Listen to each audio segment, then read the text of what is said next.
বাঘ রাজা গর্বে ভরা কণ্ঠে। এই বনের শৃঙ্খলা কোথায় হারিয়ে গেল? প্রতিদিন দেখি কেউ না কেউ আমার আইন ভাঙছে। আজ সকালে টুনটুনি ক্লাসে গান গাইছে, শিয়াল ছাত্ররা পড়ার সময় হাসাহাসি করছে। শিক্ষক গাধা, তুমি কি শিক্ষা দাও তাদের? আমি চাই আমার বন যেন শিক্ষায় ও শৃঙ্খলায় সবচেয়ে উন্নত হয়।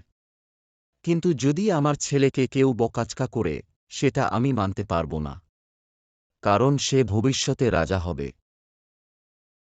গাধা শিক্ষক, নম্র কিন্তু দৃঢ়কণ্ঠে। মহারাজ, রাজা হওয়ার আগে মানুষ বা প্রাণীকে হতে হয় চরিত্রবান। আমি পড়াই রাজা হওয়ার জন্য নয়, ভালো প্রাণী হওয়ার জন্য। আপনার পুত্র যদি অন্যায় করে, তবে আমি তাকে সংশোধন করব, সে রাজপুত্র হোক বা সাধারণ বনের পাখি। কারণ জ্ঞান মানে সমতা। যে বনে অন্যায়ের শাসন চলে, সেখানে জ্ঞান মরে যায়। শিয়াল মন্ত্রী, চালাকি ভরা স্বরে। হে হে, গাধা মাস্টার, তুমি বেশ বড় কথা বলো। কিন্তু বাদশাহর ছেলেকে বেতো মারলে তার সম্মান নষ্ট হয় না। রাজপরিবারের কেউ ভুল করলে সেটি কি তোমার মতো সাধারণ প্রাণীর দেখা উচিত?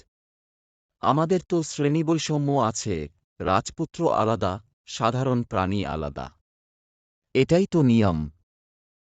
গাধা শিক্ষক, হাসি মুখে, যুক্তির তলোয়ারে। শিয়াল মন্ত্রী, নিয়ম তখনই নিয়ম যখন তা ন্যায়সঙ্গত হয়। সূর্য কি শুধু রাজাদের আলো দেয়? বৃষ্টি কি শুধু রাজাদের জমিতে নামে? না। প্রকৃতি কাউকে ছোট বড় করে দেখে না। জ্ঞানও তাই, যে খোঁজে সে পায়। রাজপুত্র হোক বা সাধারণ টুনটুনি, যার মন সৎ, তার জ্ঞানই মহার্ঘ। টুনটুনি ছাত্রী, সাহসী কণ্ঠে।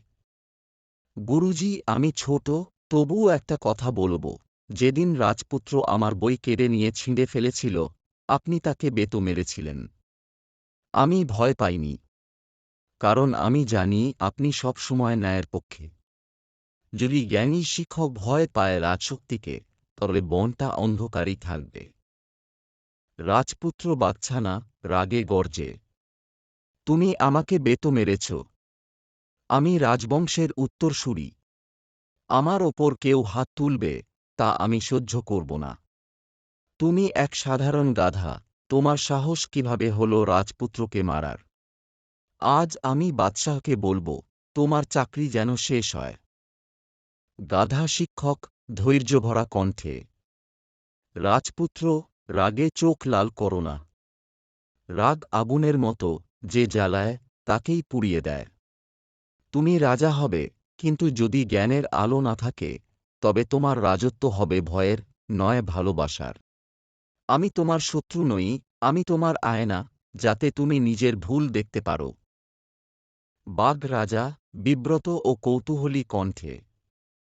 গাধা শিক্ষক, তুমি আমার ছেলেকে কঠিনভাবে শিক্ষা দিচ্ছ, তাতে কি সে আমাকে ঘৃণা করবে না?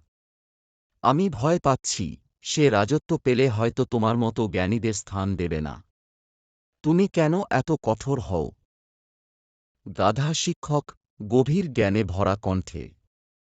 মহারাজ, ফুল যেমন কাঁটার পাশে জন্মায়, তেমনি সাফল্যের পাশে থাকে কষ্ট। আমি আপনার ছেলেকে কষ্ট দিই, কারণ আমি তাকে শক্ত করে তুলতে চাই। যে সহজে পায়, সে দ্রুত হারায়। আমি চাই সে ন্যায় বুঝুক, সহনশীলতা শিখুক ও বিনয় জানুক। রাজদণ্ড তখনই ন্যায্য হয়, যখন তা জ্ঞানের হাতে থাকে। বাঘ রাজা, প্রশংসার সুরে। গাধা শিক্ষক, আজ বুঝলাম, রাজা হওয়া সহজ, কিন্তু ন্যায়বিচার করা কঠিন। তুমি শুধু আমার ছেলেকে নয়, আমাকেও শিক্ষা দিলে। আমি ঘোষণা করছি, তুমি এই বনের শ্রেষ্ঠ শিক্ষক। আজ থেকে তোমার কথাই হবে আমাদের বনশিক্ষার আইন। তোমার মতো শিক্ষকই এক জাতিকে আলোর পথে নিয়ে যায়। শেষ বার্তা। বনে ঘণ্টাধ্বনি বাজল। টুনটুনি গান গাইল, জ্ঞানের চেয়ে বড় শক্তি নেই। শিক্ষক গাধা হাসলেন, কারণ তিনি জানতেন, সত্যিকার রাজা সেই, যে জ্ঞানের সামনে মাথা নোয়ায়।